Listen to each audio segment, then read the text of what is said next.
Hello again to Alison McQuinney podcast, where we have conversations around business and wellbeing success.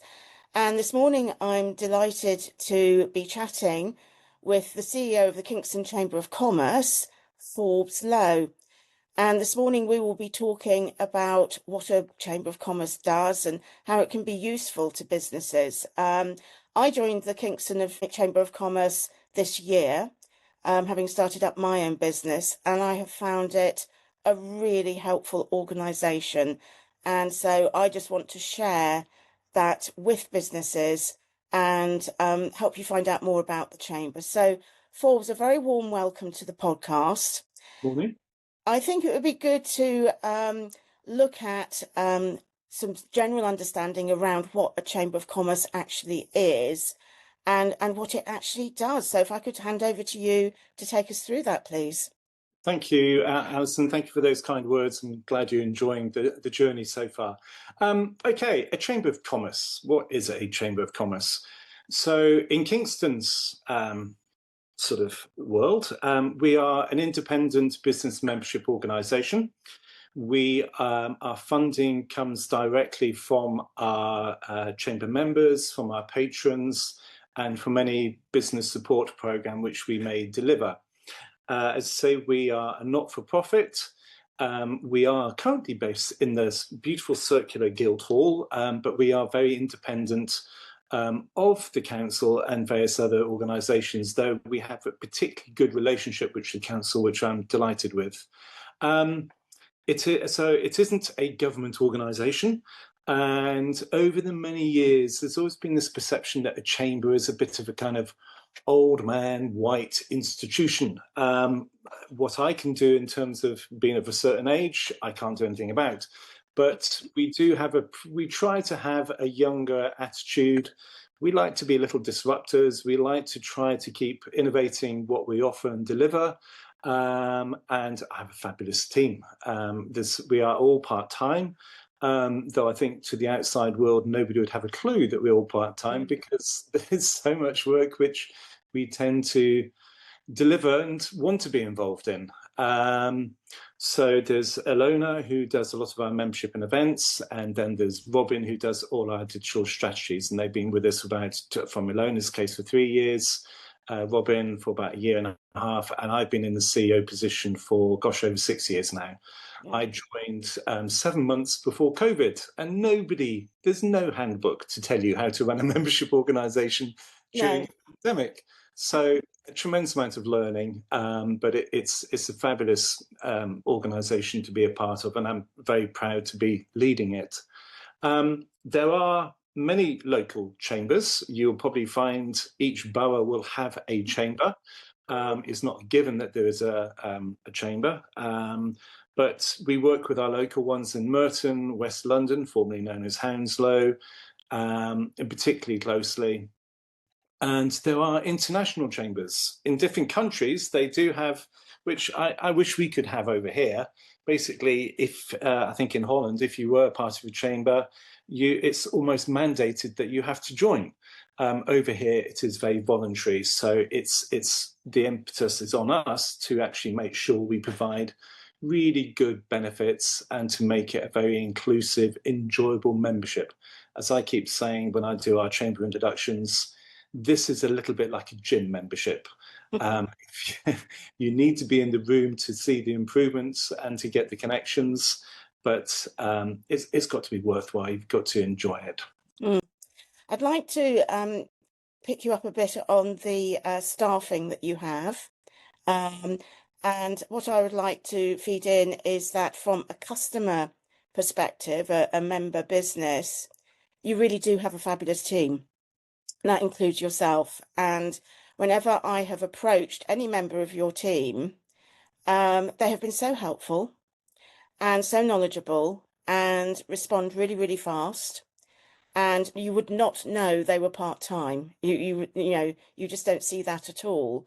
And they very much have an attitude of wanting to help the business members is how they come across. And so for any business in the area, if you're not already a member, I would strongly recommend that you do consider joining, because you'll find this a super helpful organisation for your business. And I think you should be rightly proud, Forbes, of the team. I'm immensely proud of them. I mean, they are a pleasure to work with. I think they have different temperaments. We recently had our AGM, and we are quite different people. Robin is very, very thoughtful, really measures and thinks things out. And there's a little bit of she comes from a slightly academic side, and she has a beautiful turn of phrase. She's the youngest of the three of us, so there's a lovely perspective which she brings in. But she can just phrase something, that's perfect. Ilona is very sort of shortest way to A to B, and just knows, she's very direct, and that's a very, really appreciative, helpful way. I tend to be more emotional soul, but we all kind of combine, but they've taken to it incredibly well, and they realise it does work like that. But the other important thing, Alison, is that we communicate a lot. We are always talking. We are always going backwards and forwards. And we say, have you got an idea? And then we chew it through. And I think that process of communicating, being very honest, and all of them will say, Forbes, no, yes, no. And we don't take personal slights. We talk it through and pull the thread. And that's a real blessing, because that really doesn't happen too often in teams. And I think they seem to have naturally got a very proactive attitude. What can we do to help? What can we do? What can we do? And yeah, it's an immense credit to them, and by extension to a lot of our board members. They are. It may not be so obvious onto a general day-to-day, but our board members, they all contribute in quite a different way, which is fantastic, because some will do it in kind. So, for example, we worked with Doubletree for the awards. Yes, it was a business proposition and whatever, but there's a lot of generosity. Yes, use our space, do this. But their skill sets is fantastic. So whether it's from HR to Chris, the visiting angels, they all come with different views. So then when we come to our board meetings, we've got this fantastic kaleidoscope of views and ideas which we can plug in. And that's so helpful in business, isn't it? To have people who are looking at the same situation, but with a slightly different angle. Because I think that's so important. You have to go out and get it. Yeah. Because if it's just our little bubble, we might think we're doing the best thing, but sometimes we're right, sometimes we're wrong. But you have to go out and get these different views. Yes. Because, and I always keep saying to people, it doesn't have to be a big gesture. Honestly, the amount of times when a simple sentence, and you just go, that is priceless. That little sentence can change something and steer you off into a different path, which opens things up, or the penny drops. And that's why I say, keep saying it, keep mentioning it. Don't be afraid, mention it. And those nuggets come like that. Yeah. From a business perspective, is it open to businesses to join several chambers of commerce if perhaps they live in one borough but their work is in another borough? That can happen, yes, they can. So we're aware of several members who are Merton Chamber, because they might be based there. And yes, that is certainly possible. There's no. The only thing is that the different chambers do have different pricing, offers, and everything else. But absolutely, they can join different ones. We're very lucky in Kingston upon Thames to have a thriving university on our land. Do you have liaisons with the School of Business at Kingston University? Yes, we do. And there's a new head there, Sankar Sivaraja, who's we've had a lot more conversations with him now. But yes, there's a number of people that we've worked with. So there's a lot of hackathon things go on, which chamber members contribute to. They help us with the business school for when we do our Future of Work Summit. And yes, if there's more things which we could do, we'd be delighted to do it. There's the Help to Grow management program, which several chamber members have participated in. So there's a lot of things, and you're absolutely right. I think Kingston is very fortunate to have a very creative university. I mean, the creative school there, I went to, did my foundation there. It's there as the top one, maybe two for the creative school in the whole of the country for many, many, many years. And I think sometimes we don't shout enough about, we've got something cracking here. And I think that we're fortunate with that. We're very, very fortunate with having Kingston College. It's a tough, difficult crowd they've got coming through, but the way that they've got tremendous respect. Again, their creative school, their fashion, they're all going off to really reputable places. I mean, so Kingston is spoiled for education, whether it's from primary to junior, secondary, whatever. It's an amazing place for that. Yeah, I did my business degree from Kingston many, many years ago. We won't go into how many. And it's been lovely to be involved again from actually running my own business many years later, and to sort of have that loop going back again. So I've really appreciated that. The one thing which I just would like to pick up on, if you don't mind, just on the university side of it, Sure. is broadening this out a little bit, is that it's been great that they have been championing this program called Future Skills, which is rolled out to all their students wherever they are. And really there's different nuances with it, but Future Skills is really looking at how to kind of build into a student the capacity for resilience, to think, creative thinking, grit to a degree, and just those what I call essential skills. Some might say soft skills. I'm not particularly keen on that phrase, but I think they are things which for some reason have just got left behind. And I think it is really, really important, because what the university did, they've had a lot of conversations with businesses say, what do you need from a student coming through?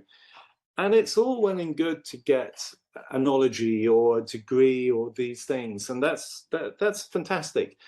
But the resilience, the ability to turn up on time, to be independent, to have your own way of thinking, it's essential. And businesses are saying, we don't see it. So it's great that the university are doing this, and the college is doing it in their own way in terms of getting these things which, as I say, just seem to have gone by the wayside. Yeah. So that's really important. I think resilience in business is particularly important. And you mentioned earlier on about COVID and who expected COVID and the challenges that brought. But very important at such a time for businesses to have a bit of resilience and to be able to navigate their way through those waters, which were unprecedented. They were, and I'd have to say, from a chamber perspective, it was astonishing at the resilience, the turning up. People kept coming back online to turn up. They were still there, and it was emotionally challenging, mentally challenging, as well as physically challenging. And I think there's an element of everybody was in that rare same boat of thinking, how do we get through this? And I personally feel that we're not the same place that we were before we went in. I think some areas have improved. I think the conversations about mental health is distinctly better. I think people realize exactly what mental health is. But for businesses, subsequently, it's been a really, really difficult time. And I think it's really, we can see a pinch going on now. So I think the resilience is there, but I also think there's a point where people are thinking, how much more? There's a need of a bit of a break. Yeah. I'd like to move on to the benefits of membership of a chamber. I wonder if you could talk us through those. Thank you. Okay, so our three mantras are really to support businesses, is to connect businesses, and to influence where we can. So the benefits, broadly speaking, the benefits that we try to put across is that this is it's a business community. It's an element of to join. You essentially you want to get business out of it. You would like to get business out of it, but it's also to be a part of something bigger than yourselves. To feel as if there's an armory of resources at hand and people that you can trust, that you can rely on. So if you're needing an HR person, if you're needing a solicitor, a graphic designer, marketing, PR, somebody to talk about health issues, there are all these organizations within the chamber which can actually support you. So yes, it is about getting work, but it's also to be part of something bigger. And again, one of the legacies is really, with COVID, a sense of place. This is where we want to be. We may work here, live here. So those are the benefits that we really try to push through. And by that, we offer a range of different events during the year. I mean, last year, Alona kind of cheekily said we did 51 events, which basically meant we only had 1 week off. Is she trying to tell you something there? Yes, Alona's not subtle. And we had around 2004 attendees during the event. So there's plenty of things there on offer, which we're delighted with. And there's a range of different kind of scale of businesses, larger events, smaller events.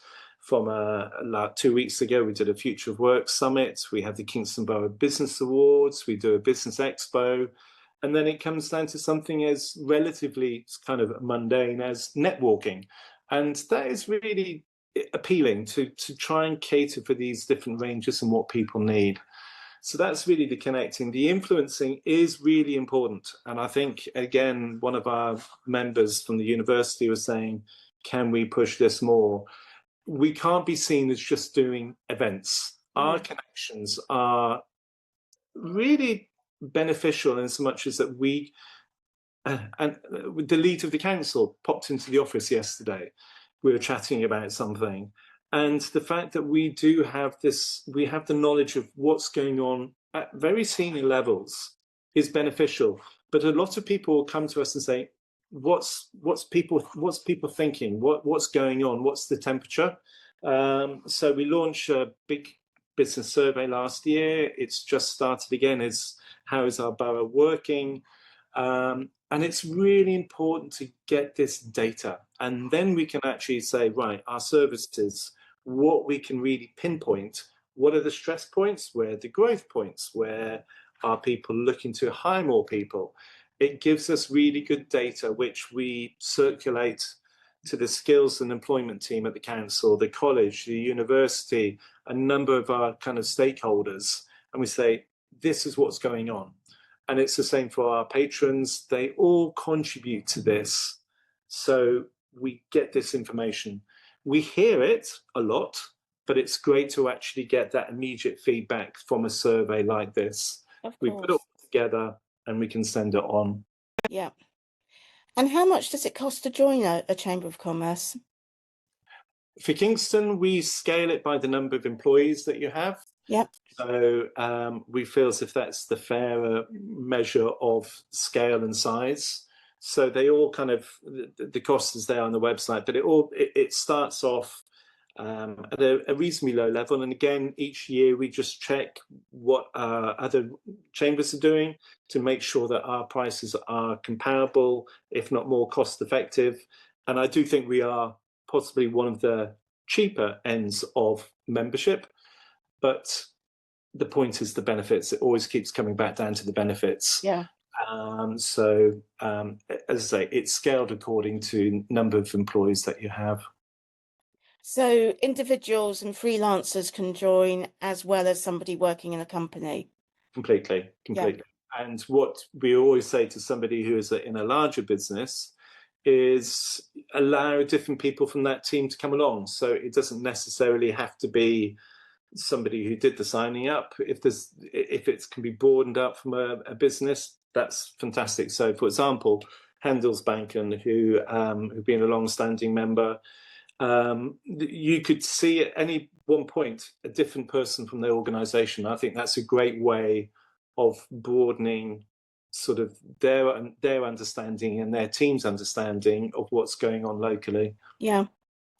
And what do the patrons do?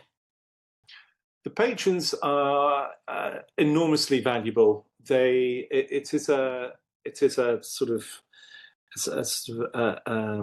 an increased sort of bespoke membership package. There's a lot of branding benefits to it. We host 4 patron business lunches per year, so we'll get to meet the local MPs, senior people from the council. And again, it's very much kind of senior peer-to-peer understanding of what's going on. We create different bespoke packages for our patrons. So we were just talking to one yesterday, MB Associates, about how we can get more sort of mortgage sessions involved. Some are very hands-off. Some who would say we will financially support, and basically they're aware that as a not-for-profit, that anything which they contribute basically allows us to do all this activity. So there's a financial commitment, there's a financial support, there's very much we support what you're doing, which is enormously appreciative. Yeah. But we try to make a lot of branding and marketing opportunities for our patrons at various points during the year. We've touched on the events. What's the range of events that the Chamber runs? Okay, so I mentioned netwalking, so that one is for free. It would be a bit churlish to charge for walking through one of our local parks. And again, that's brilliant. We got so much fantastic green space around here, from Chessington down to Richmond Park, Bushy Park. So so our monthly staple diet is we have a business breakfast every month. We tend to have a guest speaker who will deliver a 15-minute session on particularly pertinent business points. We had a mediation at the beginning of January because there's always a need, seems to be the crisis month for people not talking after Christmas. So we had mediation. And then we have Coffee and Connect, which is for sole traders. People may be working from home. That's a much more informal coffee and croissants at the Wych Elm.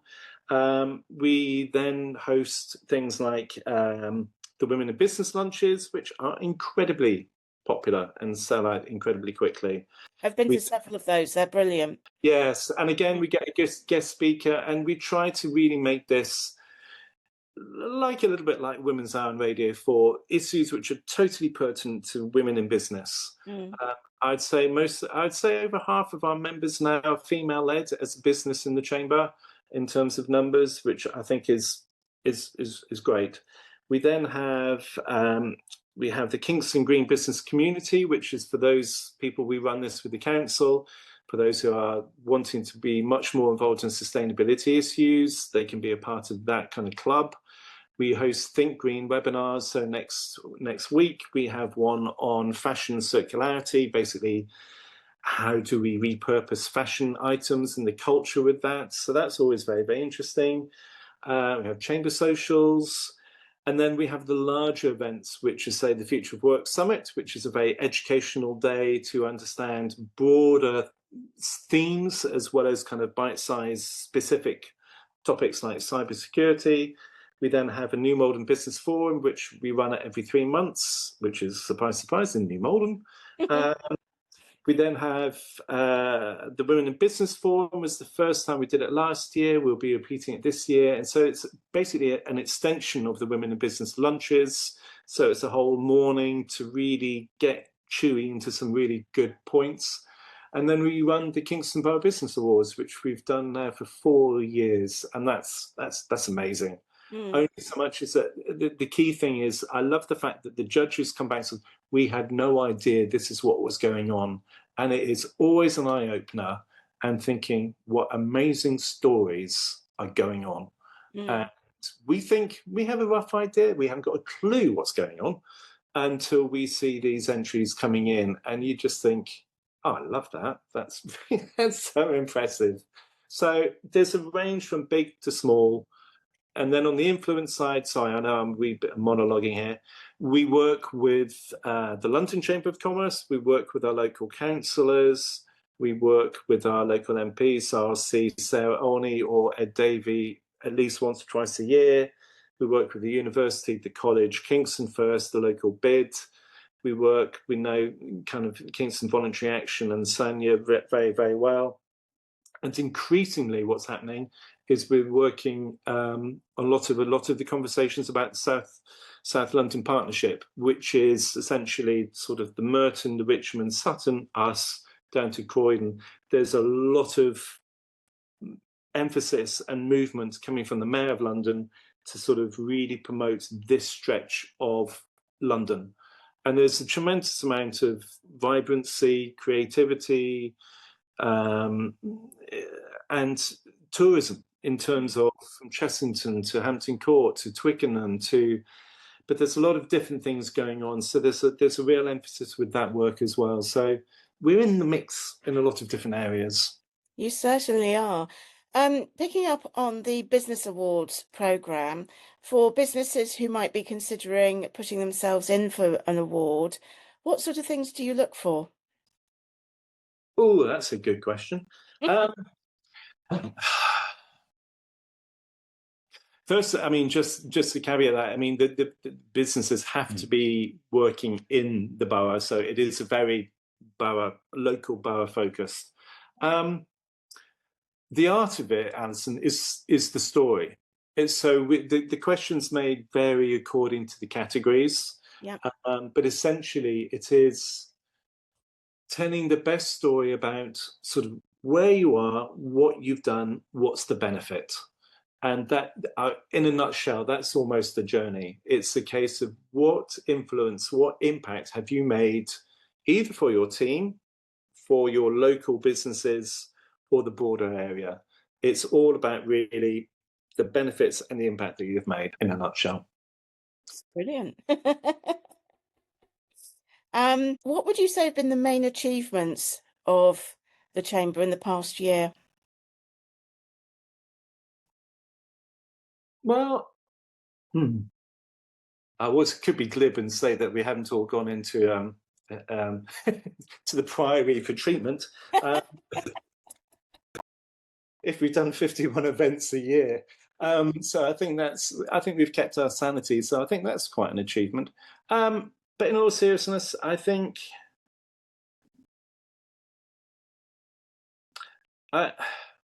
it's not a numbers game. I know I've thrown a lot of numbers out. It's not a numbers game. It's not just chasing all of that. The purpose of it is to give as much connectivity, bringing people together as much as possible. That space, an enjoyable space, a beneficial space, that they feel, I've come out of that better than I went in. Mm. And I feel as if that is what we strive to do. We want to create an environment where people think, I want to work with that person. That could be a very useful person to have. I may not need it now. I may need it a little bit later. But it's to create that environment where you think, yeah, I learned something today. That will just maybe help. It might help my day. It might help my week or month. But just something broader. And I think I think we did a lot of that last year. I think we do a lot of it generally, but I think there was, I'm proud of that. And also what I'm proud about is that we don't, I hope the impression is that we don't just stand still, that we just think, well, we've done that. There has to be movement. There has to be that energy to say, right, that's great. What are we going to do next? And again, going back to the team thing, what is an absolute privilege is that with Alona and with Robin, I can tell you by the next day, after a big event, we'll be thinking, what are we doing next? What's the feedback? What can we learn? What are we going to do next? There's no kind of, let's pat ourselves on the back. None. You done. You move on. And you think, what now can we do which is going to be better? What can we now do? Is there a gap? And I think that's really important. And I think, sorry, there is one more thing, and this is the final bit. The one other thing which I know you came on is that we were given the opportunity to do a business support program called Go Growth last year. And that was a mixture of business webinars. We were funded by the Mayor, Gov UK and the Council. And it provided a range, as you know, a range of business seminars, business model canvas about how to do budgeting, degree of mentoring. But what was wonderful, and it was a highlight, we got all the attendees and some of the speakers to just have a little thank you at the end of it. Oh, I mean, people had met each other online, but when they met in person, it was we started at something like 10:30, I think. That could have gone on for the whole afternoon. People were just chatting and just pleased to see each other. So the underlying thing is almost never underestimate the value of bringing people together to chat. Yeah. When you're low, it can help you up. When you're feeling high, you feel I can help you put back. And it's that putting back, that bit, that connectivity is really, really important. So I'm really pleased how that went last year, how we keep doing it again this year. So yeah. Yeah.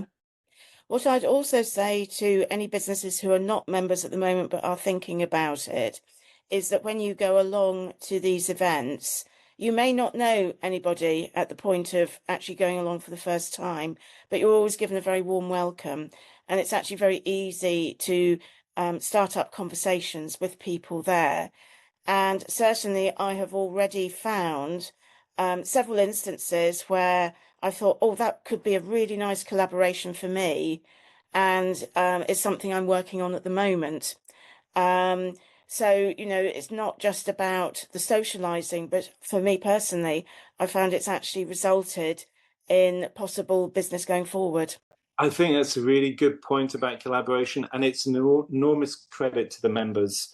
And I can remember having a question from when I do chamber introductions to people, and they sort of said, "Oh, I thought you'd have more members." And I sort of said, "Well, yeah, of course we would, but we've got members who collaborate. We have members who they help in so many different ways. They'll help with charity work. They'll help over here. They'll help there.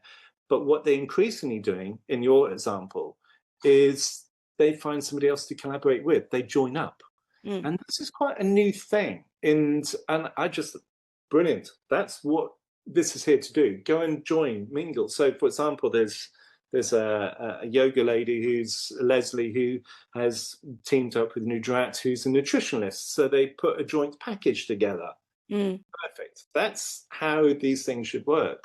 Yeah. So you're absolutely right. Yeah, I'm in the middle of putting a joint package together, and that will create a win-win for the businesses on both sides.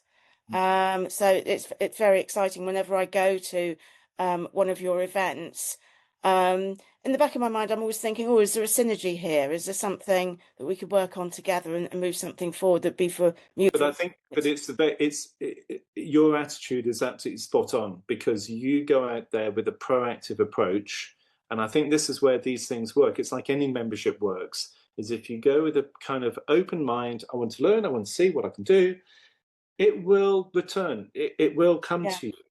If you kind of turn up thinking, right, but I want it to come to me, it may, but it's not really a relationship thing. You're kind of the world isn't so kind that if you just stand there, it's like, bring it to me.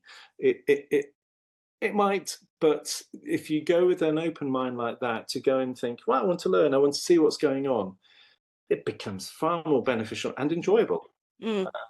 So, I mean, whilst I love running a business, I think it's fair to say that it's not always an easy path, and stuff will go in a different direction to the way you expected it.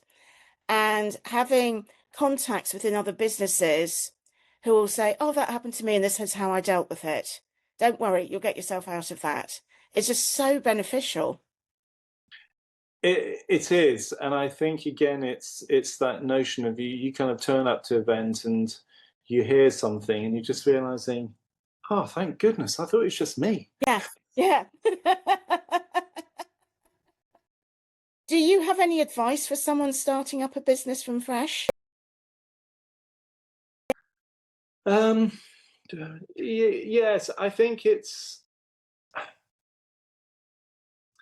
sometimes, broadly speaking, you need to put your ego to one side. Mm-hmm. You need to think, okay, and most people come into a business with a strength which they know that they've got, which is fantastic.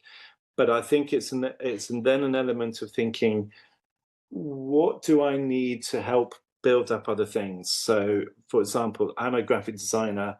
I'm not that great with, I passed one maths paper in my life. So I knew the first thing I needed to get, I need a good accountant, just to make sure. So you need to be a little bit aware of your strengths and your weaknesses. And I think one of the highlights, which I was, for our AGM, was looking at what makes a business succeed. Most work if they've got a kind of a co-founder. So I think it's an element of having somebody else to, or you yourself, proactively going out and getting advice. Mm. If you think you've got all the answers, then bluntly, more fool you, because there's different ways, and there are people who are way better in different areas than what I can do. And it's a case of go and find them, really find out, how can I make this work? And if there's a problem, go and think, well, you're not alone. Go and find somebody who can sort it out. We don't have all the solutions. So, but I think it is, look at your product, think, is there a niche for this? Is there an audience for this? What is my audience? And then thinking, right, what am I going to do to get to my audience? How should I price it? How should I market it? Don't throw money at it before you've done a lot of the essential. What are the values? What are your objectives? What is the audience? There's a lot of kind of theoretical work which you can do before you throw money at things to elevate it and to push it further forward. I think there's a lot of things where you think, oh, I need marketing, oh, I need digital, I need this. Go back and think, what am I here to do? What are my values? What am I standing for? And what are the benefits that I can deliver? The benefits, you need to go 1, 2, 3, bang, bang, bang. These are the benefits. Then once you have that framed in your mind, then it gives you a stronger base to know where you're going. Mm. That's very the light touch, but it's, and as you've known on the Go Growth and some of these business programs, it is an element of just create your budget. And people are terrified of budgets because it's a bit of a mirror and people don't necessarily want to look at that. But it doesn't have to be the most complicated thing in the world. But just think, if I want this salary, if I want to do this, this is how much I need to raise.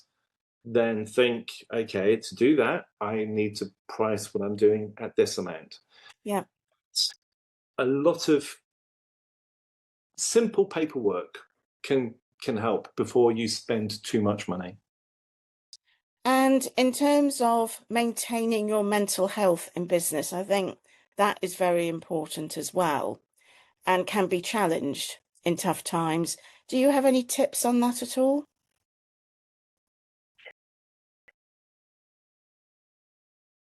I think everybody is made very, very differently. So it's I wouldn't say that whatever from my experience is applicable to everybody. I think everybody has to look at it for themselves to a degree. But I think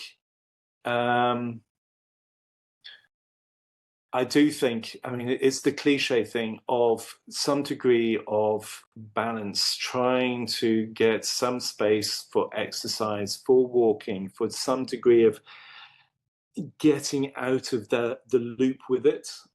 Sometimes you have to say no to things. You have to say, I can't do this at the moment. I think we're moving at a very accelerated pace, and I can clearly see with different areas of a high rate of sickness and leave. So I think we have to be really, really mindful of that. But I think, and also not to just be so tough on ourselves. We can sometimes hit ourselves really hard, harder than anybody else does. And I think we sometimes have to just say, go easy on ourselves. But I think we also need to look at ourselves in terms of how are we sleeping, how are we doing these things. Listen to the body. The body is a very fantastic way of letting you know before your head knows how you are feeling. So just listen to sort of how you're physically feeling, and never ever be afraid to go and talk to somebody. Absolutely. A simple conversation is like the boiling kettle; it just switches it off. And don't be proud about it. As I said, put your ego away to one side. Just say, do you know, can I just talk about this? And just the process of sharing, whatever it is, can often just slightly diffuse. Yeah. I think it's also important in these days of social media, which has tremendous benefits on one side, but I think it's important to realise that a lot of people are putting on their showcase reel on social media, and not to compare yourself to that showcase reel. And that behind that showcase reel could actually be a different story, perhaps. I would hasten to say it's not just perhaps. I can remember a year ago, somebody, I'm not going to say who obviously, but some say, oh, there's this, and it was the happy, shiny face and everything else. And I was going, oh, wow. I met them. I said, gosh, that's all sounding, oh, geez, no. And it is a facade. And I think there's a time to do that.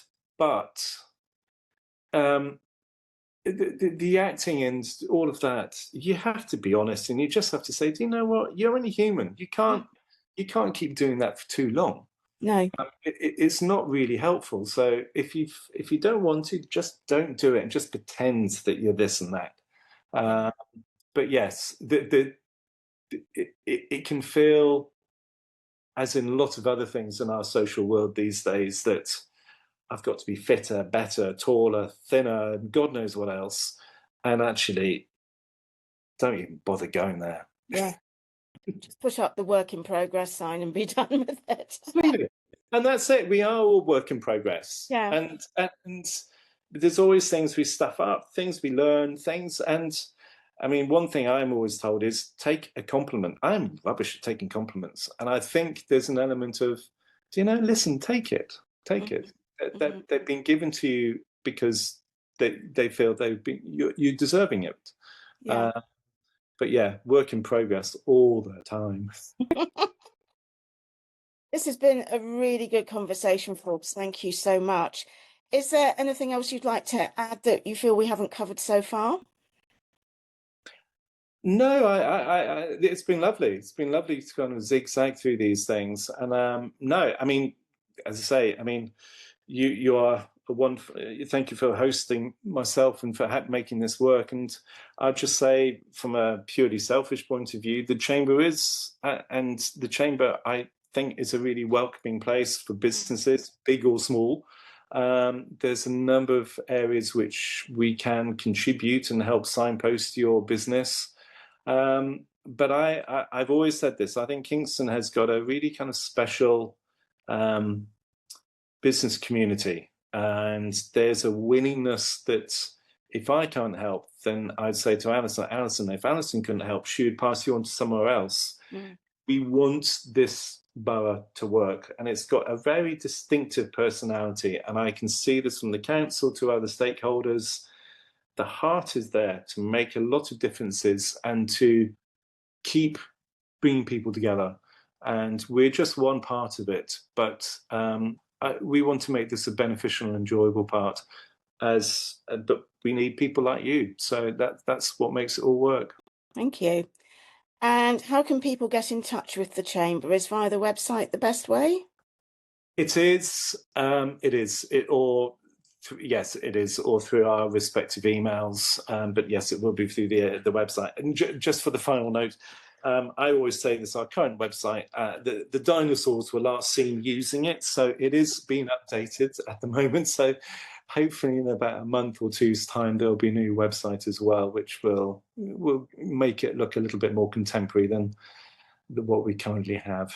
But on social media, through LinkedIn, through all the different things that we provide, yeah, please get in contact with us, and we'll be delighted to help out.